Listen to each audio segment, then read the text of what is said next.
Hello students, my name is Surabhi Tiwari और आप सभी का स्वागत है स्टेप अप एकेडमी में। आज हम पढ़ने वाले हैं इलेक्ट्रिसिटी चैप्टर का एक और बहुत इंपॉर्टेंट टॉपिक जिसका नाम है रेजिस्टेंस। और रेजिस्टेंस आया किसने, कैसे आया, किसने दिया? तो ओम नाम के एक वैज्ञानिक थे, उन्होंने ये रेजिस्टेंस का नियम हमें दिया ओम के लॉ से।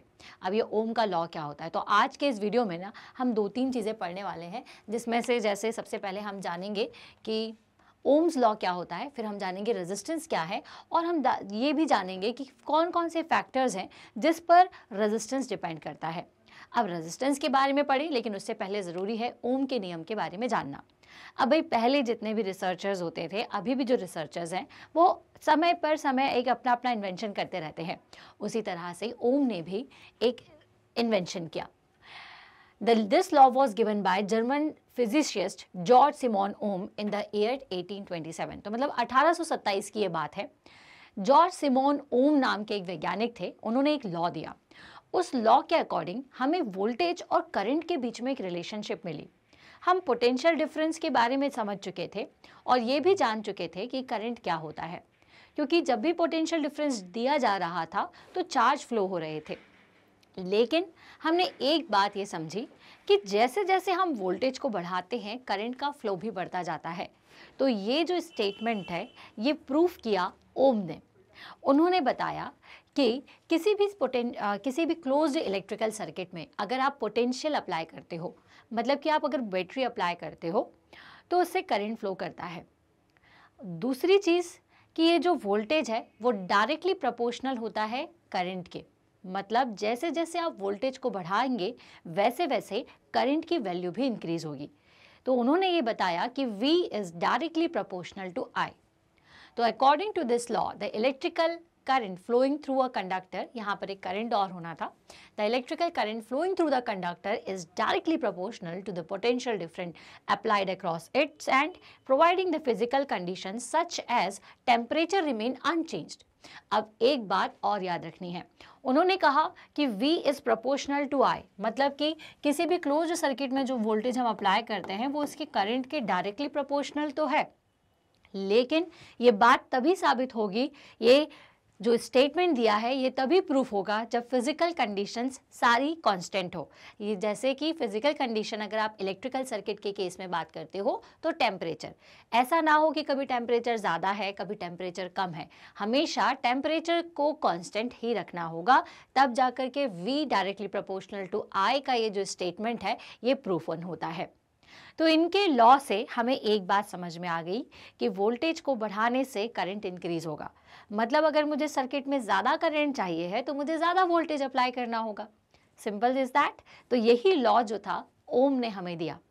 इसके अलावा उन्होंने एक बहुत इंपॉर्टेंट फैक्टर के बारे में बताया। उन्होंने ये बताया कि कंडक्टर में जितना करंट वोल्टेज प्रोड्यूस करता है उतना फ्लो नहीं कर पाता। ऐसा क्यों? इसीलिए ऐसा होता है क्योंकि कंडक्टर के अंदर उसकी एक इंटरनल प्रॉपर्टी होती है रेजिस्टेंस की, जिसके कारण वो फ्लो ऑफ करंट का अपोज करते हैं। जितनी भी चीज़ें होती हैं, चाहे आप इंसुलेटर्स की बात करें, चाहे कंडक्टर्स की बात करें, चाहे हमारी ही बात क्यों नहीं कर रहे हैं, हर एक चीज़ में रेजिस्टेंस है। रेजिस्टेंस बहुत सारी चीज़ों का होता है, उसी तरह से रेजिस्टेंस होता है करंट के फ्लो करने का।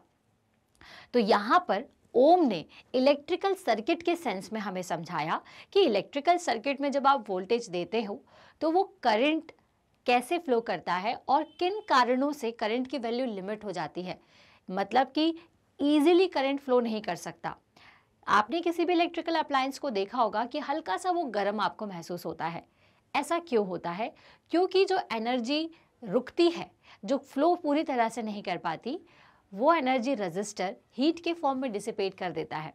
ठीक है, तो ये किसकी प्रॉपर्टी है? ये कंडक्टर की इंटरनल प्रॉपर्टी है। अब कंडक्टर का रेजिस्टेंस बहुत ज़्यादा नहीं होता, एज कंपेयर टू इंसुलेटर बात करें ना तो बहुत ज़्यादा नहीं होता, लेकिन इंसुलेटर का तो इनफाइनाइट होता है, मतलब कि उसमें करंट बिल्कुल भी फ्लो नहीं करेगा। इसीलिए रबर, प्लास्टिक, इन वुड, इन सब से कभी भी करंट को हम पास नहीं करवा सकते। अब यहाँ पर बात आप समझ गए हैं कि वोल्ट ओम का लॉ क्या कहता है। तो इनके लॉ के अकॉर्डिंग द इलेक्ट्रिकल करंट, यहाँ पर मैं लिख देती हूँ, अदरवाइज अगर आप स्क्रीनशॉट लेंगे तो कुछ गड़बड़ ना हो। The electrical current flowing through the conductor is directly proportional to the potential difference applied across the end and providing the physical conditions remain unchanged. जितनी भी physical conditions होनी है उन्हें हमें सेम रखना है। अब हमने एक सर्किट को कंसिडर किया। अब यहाँ वापस आ जाते हैं। यहाँ पर सर्किट आप देखिए, ये एक क्लोज्ड इलेक्ट्रिकल सर्किट है जिसके बारे में मैंने आपको लास्ट वीडियो में बताया था, जो कि चारों तरफ से पैक है। इस इलेक्ट्रिकल सर्किट में हमने माना कि एक वोल्टेज सोर्स लगा हुआ है, मतलब एक बैटरी लगी हुई है जिसके अक्रॉस वोल्टेज है V और यहाँ पर करंट I फ्लो कर रहा है। और ये जो सर्किट है इसमें जो कंडक्टिंग वायर लगा हुआ है कॉपर का, उसका इंटरनल रेजिस्टेंस है R। इस तरह से हमने इसे मान लिया। अब ये क्यों माना? इसलिए माना क्योंकि हर एक कंडक्टर में इंटरनल रेजिस्टेंस होता ही है, तो उसको रिप्रेजेंट करने के लिए हम रेजिस्टेंस को इस सिंबल से रिप्रेजेंट करते हैं। ठीक है, अब ये रेजिस्टेंस आया कैसे, इस बात को समझिए। अब V is proportional to I होता है। जब हम इस प्रोपोर्शनैलिटी कांस्टेंट को प्रोपोर्शनैलिटी के साइन को हटाते हैं तो हमें हमेशा एक कांस्टेंट मिलता है। यहाँ पर ये जो कांस्टेंट है वो है R। तो V इक्वल्स टू IR। ओम ने हमें एक बहुत ही इंपॉर्टेंट फैक्टर से मिलवाया जो कि था रेजिस्टेंस। R जो है उसे ही हम कहते हैं रेजिस्टेंस। और ये रेजिस्टेंस क्या है? तो resistance is a property of a material due to which it opposes the flow of current, जिसके कारण ये करंट के फ्लो होने का अपोज करता है। इस रेजिस्टेंस की यूनिट क्या होती है, मतलब इसको मेजर किस में किया जाता है? तो इसकी जो यूनिट है वो ओम के ही नाम पर इसको डेडिकेट किया गया है, तो ओम यूनिट होती है रेजिस्टेंस की। अब V इक्वल्स टू IR, इस रिलेशन से हमें कई सारी चीज़ें मिलती है, जैसे कि V इक्वल्स टू IR को अगर मैं लिखूं तो मैं V अपॉन R अगर करूंगी तो मुझे करंट मिल जाएगा, या फिर अगर मुझे रेजिस्टेंस निकालना है तो मैं V बाय I कर सकती हूँ। ठीक है, ये यहाँ पर आपको एक छोटा सा डायग्राम दिख रहा होगा, ट्रायंगुलर आप शेप में डायग्राम देख सकते हो। ये हालांकि हमें बहुत ज़रूरी नहीं है कि इस तरह से हम समझें, ईजिली हम एक किसी फॉर्मूले को फॉलो करके बाकी सभी की वैल्यू को कैलकुलेट कर सकते हैं। अब यहाँ पर आपको एक और चीज़ समझ में आ रही है, पावर। ठीक है, तो अब जब हमारे पास IR है तो हमने जब पहले पावर का फॉर्मूला पढ़ा तो हमने देखा कि voltage into current is power. ठीक है, जो पावर होती है। लेकिन अब हमारे पास क्या आ गया? हमारे पास रेजिस्टेंस आ गया, तो मैं इसको रेजिस्टेंस के फॉर्म में भी लिख सकती हूँ। कैसे लिख सकती हूँ? V की जगह मैं लिख दूंगी I into R into I, तो ये क्या हो जाएगा? I square R। तो मुझे पावर निकालने का एक और रिलेशन मिल गया कि अगर मुझे किसी सर्किट का रेजिस्टेंस पता है तो मैं इस तरह से पावर को निकाल सकती हूँ। ठीक है, तो बच्चों ये था आपका ओम का नियम, जिन्होंने हमें रेजिस्टेंस से मिलवाया। अब हमें पढ़ना पड़ेगा कि रेजिस्टेंस एक्चुअल में होता क्या है। तो अगर आप प्रैक्टिकली देखोगे तो रेजिस्टेंस इस तरह से होते हैं। ठीक है, अब आप ये बोलोगे कि मैम ये रेजिस्टेंस इस तरह से होते हैं, ये आपने बोला कि ये तो इंटरनल प्रॉपर्टी है। तो resistance is the internal property, और रेजिस्टर एक एलिमेंट होता है जो कि रेजिस्टेंस और बढ़ाता है, जिसके बारे में अभी हम आगे पढ़ेंगे। ठीक है, so above formula it is clear that current is inversely proportional to the resistance, and if resistance is double the current get half, and if resistance is half the current get double। अब एक relation हमें यहाँ से समझ में आई कि I equals to क्या होता है? V by R। तो इस रिलेशन से हम ये चीज़ समझ गए कि अगर रेजिस्टेंस को मैं दुगना कर दूंगी, ठीक है, तो क्या होगा? करंट की वैल्यू कैसी होती जाएगी? I equals to V by R से अगर आप देखोगे कि it is clear that the current is inversely proportional to resistance. Current कैसा है? अगर V को मैं हटा दूं तो सिंपल इतना देख सकते हैं कि करंट जो है वो रेजिस्टेंस के इनवर्सली प्रोपोर्शनल होता है। रेजिस्टेंस की वैल्यू बढ़ेगी तो करंट की वैल्यू घटेगी, रेजिस्टेंस की वैल्यू घटेगी तो करंट की वैल्यू बढ़ेगी। अगर 2 गुना रेजिस्टेंस कर दोगे तो करंट की वैल्यू 2 गुनी कम हो जाएगी। ठीक है, अब आप आ जाते हैं सीधे पहले VI ग्राफ में, फिर रेजिस्टेंस को थोड़ा और डिटेल में जानेंगे। तो अभी तक हमने क्या पढ़ा कि ओम्स लॉ क्या होता है। तो ओम का नियम बस यही कहता है कि V is proportional to I, and जब प्रोपोर्शनल का साइन आपने हटाया तो आपको एक कांस्टेंट मिल गया जिसकी वैल्यू थी R। अब ये जो VI ग्राफ होता है ये क्या होता है? The VI graph is the graph between voltage and current. हम वोल्टेज और करंट के बीच में जो ग्राफ बनाते हैं उसे हम कहते हैं VI graph.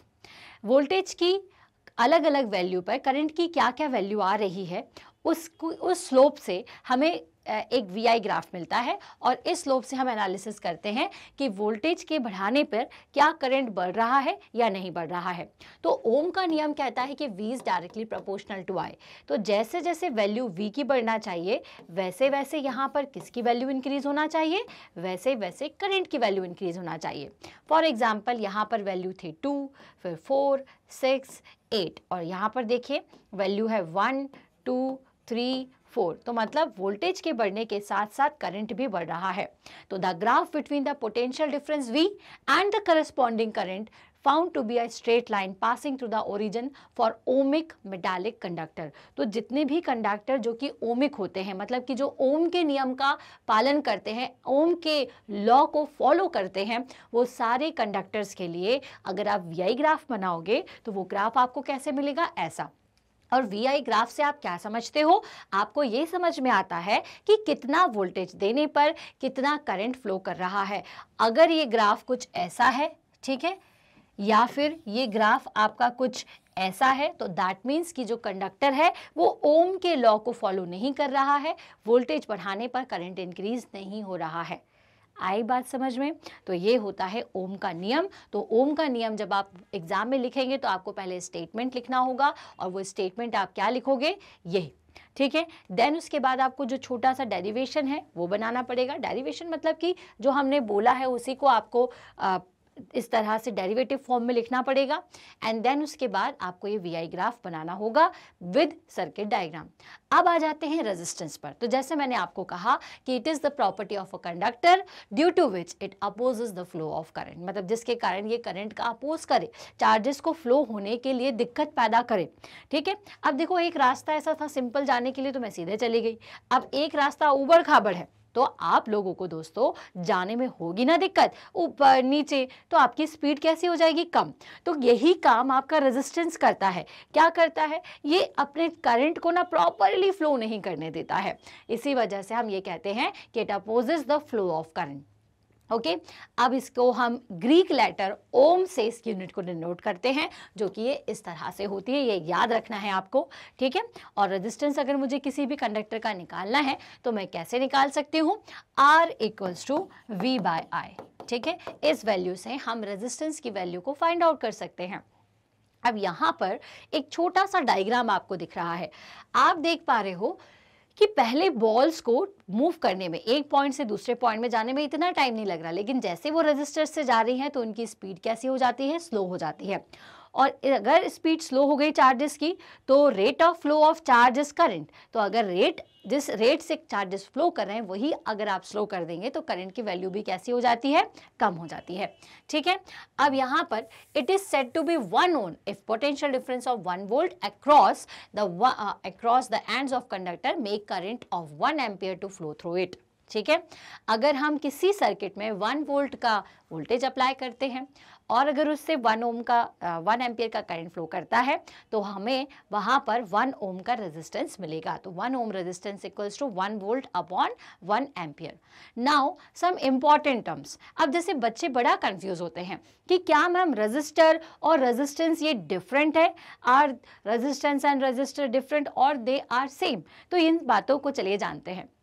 Resistance is the internal property. जैसे मेरा खुद का भी रेजिस्टेंस है, मैं एक पर्टिकुलर लेवल तक कोई अगर मुझे धक्का मारेगा तो मैं उसका अपोज कर सकती हूँ, लेकिन कोई बहुत तेज करेगा तो मैं नीचे गिर जाऊंगी। तो this is my internal property to resist, ठीक है। इसी तरीके से हर कंडक्टर की एक इंटरनल प्रॉपर्टी होती है जिसके कारण वो फ्लो ऑफ करंट का अपोज करेगा, लेकिन कितना करेगा। अगर मुझे रेजिस्टेंस बढ़ाना है, मतलब मुझे करंट के फ्लो को बहुत कम करना है, तो मुझे रेजिस्टेंस बढ़ाना पड़ेगा। तो कैसे बढ़ाएं, तो हम बनाते हैं कुछ एलिमेंट, एक ऐसे एलिमेंट बनाते हैं जो कि रेजिस्टेंस की वैल्यू को बढ़ा दे। तो रेजिस्टर्स उनको आप कहते हो। तो रजिस्टर क्या होता है? A component in electrical circuit which offer resistance to the flow of electron constituting electric current is known as resistor. तो मतलब रजिस्टर का काम भी वही है, करंट के फ्लो का अपोज करना। तो हमने अगर किसी सर्किट में अलग से इस तरह के रजिस्टर्स आपने देखे होंगे अपने टीवी में, या फिर बहुत सारे सर्किट्स जो होते हैं उसमें छोटे छोटे रजिस्टर्स लगे होते हैं। ये रजिस्टर क्यों लगे होते हैं? ताकि हम सर्किट में रेजिस्टेंस की वैल्यू को बढ़ा पाएं। रेजिस्टेंस की वैल्यू बढ़ेगी तो करंट का अमाउंट ऑटोमेटिक क्या होगा? कम हो जाएगा। तो जहां पर भी हमें करंट की वैल्यू को कम करना होता है वहां पर हम रेजिस्टर्स को लगाते हैं। क्लियर है? So these are used to make those electrical devices where high resistance is required. It reduces the current in a circuit. Example alloy like the nichrome, manganin and constant.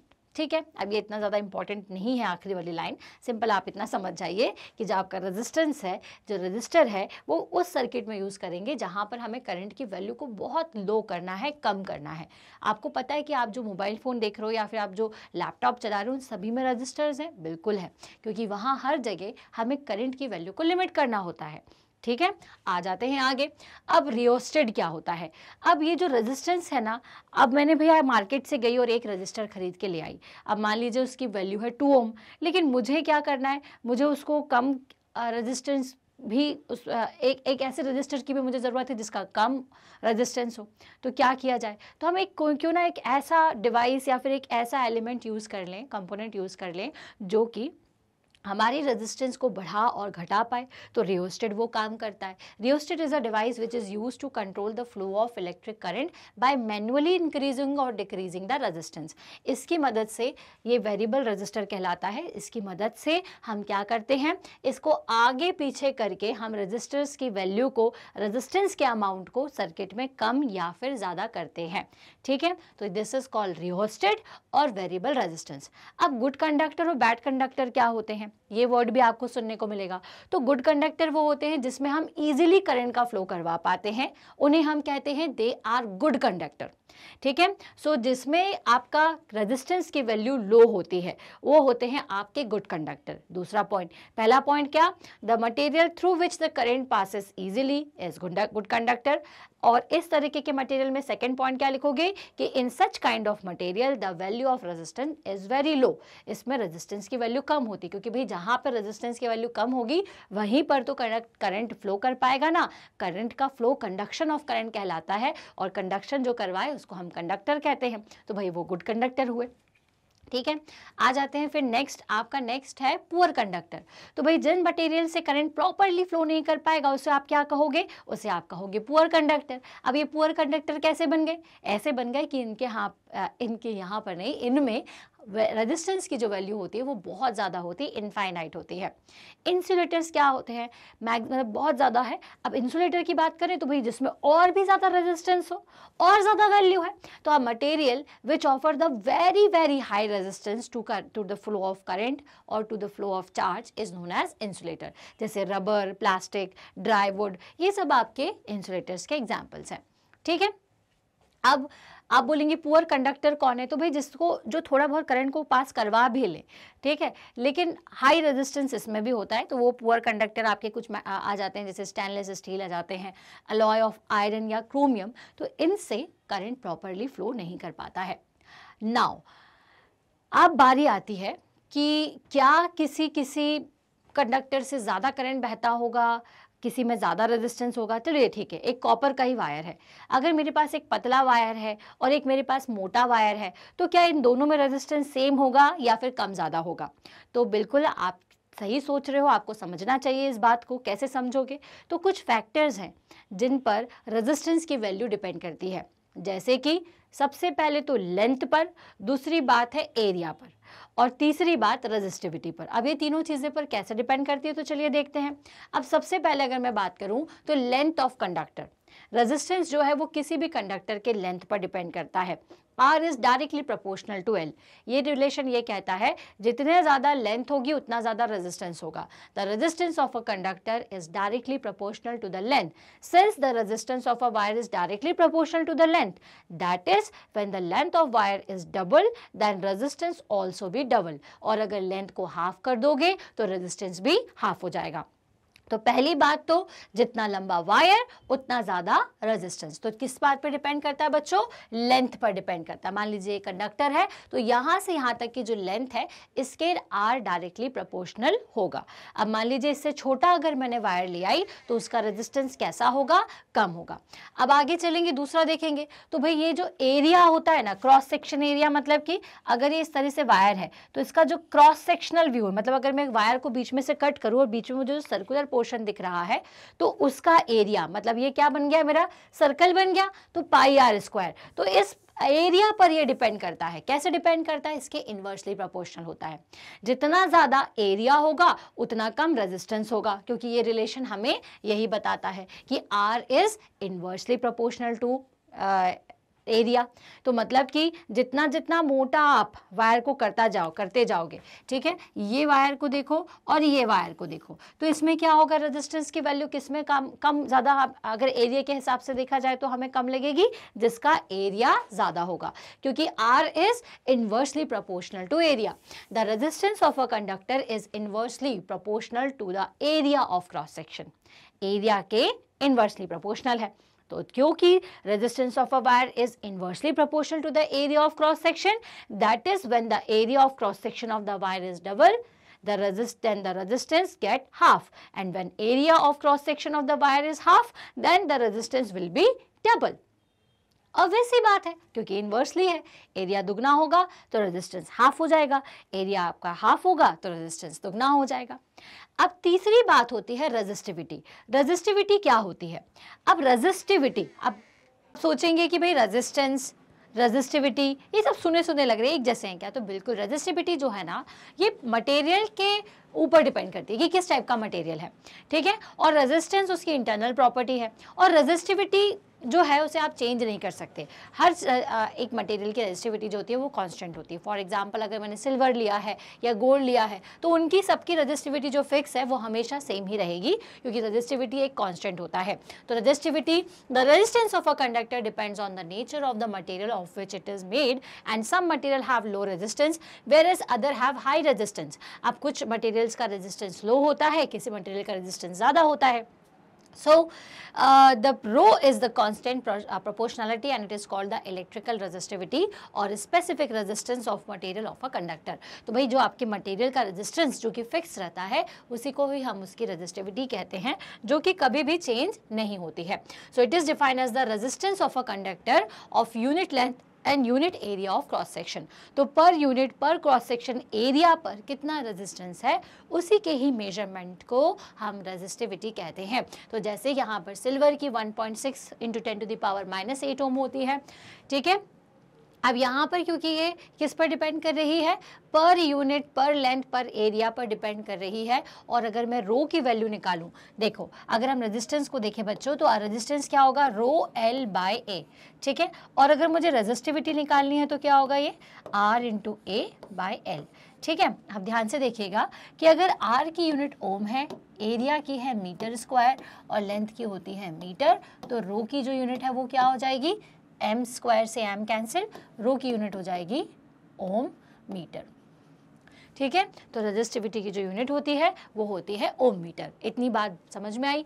Copper की 1.6, aluminium की 2.6, tungsten, निकल, iron, alloy की भी दी हुई है, insulators की भी दी हुई है। अब देखिए इंसुलेटर्स की रेजिस्टिविटी कितनी है, क्लियर है?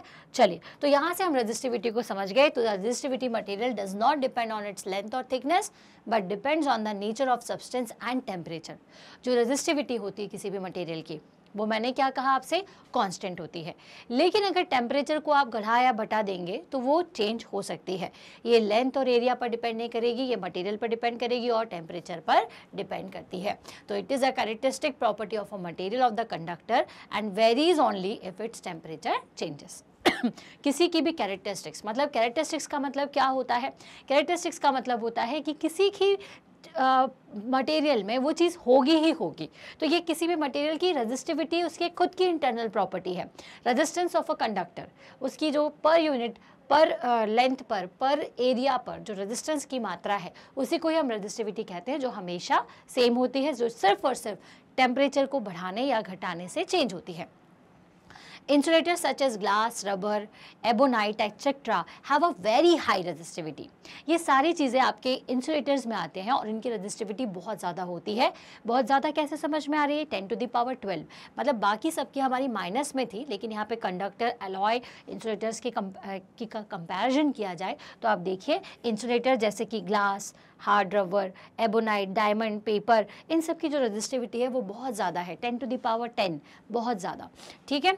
अब while conductor have a very low resistivity. अब इनकी रेजिस्टिविटी की रेंज क्या है? तो 10⁻8 से 10⁻6 के बीच में ये रेजिस्टिविटी होती है. तो इसी वजह से हम इसको कंडक्शन करवा पाते हैं. अब alloy have higher resistivity than that of their constituent metals. They do not oxides easily at high temperature. अब जो alloy होते हैं उनकी रेजिस्टिविटी थोड़ी ज़्यादा होती है. मतलब कि अगर डायरेक्ट मेटल की बात करोगे तो ठीक है, लेकिन अगर आपने मिक्सचर किया, alloy मतलब क्या होता है? दो मेटल्स का मिक्सचर. तो जब मेटल का मिक्सचर कर दिया जाता है तो उनकी रेजिस्टिविटी काफ़ी ज़्यादा बढ़ जाती है और ये easily हाई टेम्परेचर पे ऑक्साइड भी नहीं होते. This is why they are use to make heating element of devices such as electrical iron, heaters etcetera. तो अगर आपसे कभी पूछे कि इलेक्ट्रिकल आयरन, हीटर्स बनाने में क्या मटेरियल यूज़ होता है तो अलॉय यूज़ होता है. और क्यों होता है? तो उनमें क्योंकि अलॉय की रेजिस्टिविटी बहुत ज़्यादा होती है, they have very high resistivity. इसी वजह से हम उनका यूज़ हीटिंग एलिमेंट्स की तरह करते हैं. Tungsten is almost used exclusively for filaments of electric bulb, where copper and aluminum are generally used for the electrical transmission line. Tungsten का वायर क्या होता है? गर्म होता है. गर्म क्यों होता है? क्योंकि उसकी रेजिस्टिविटी ज़्यादा होती है. ज़्यादा रेजिस्टिविटी तो ज़्यादा करंट को रोकेगा. रोक करके क्या करेगा? हीट के फॉर्म में इन्वॉल्व करेगा. तो भैया जो हीट होती है वो टंगस्टन के वायर में आपको एक बड़ी लाइट के जैसे दिखती है. तो इसीलिए बल्ब में हम टंगस्टन का वायर लगाते हैं, क्योंकि उसकी ज़्यादा रेजिस्टिविटी के कारण वो इतना हीटअप हो जाता है कि ग्लो करने लग जाता है. ठीक है. तो बच्चों यहाँ से हमने समझा रेजिस्टिविटी के बारे में, रेजिस्टेंस के बारे में, ओम्स लॉ के बारे में और उन फैक्टर्स के बारे में जो रेजिस्टेंस को इफेक्ट करते हैं. आई होप आज का जो वीडियो है ये आपको पसंद आया होगा और समझ में आया होगा. इसके बाद एक बहुत इंपॉर्टेंट टॉपिक है जो कि है series and parallel combination of resistors और उन पर बेस्ड कुछ न्यूमेरिकल. तो करेंगे हमारे नेक्स्ट वीडियो में उसे सॉल्व. तब तक के लिए थैंक्स फॉर वॉचिंग.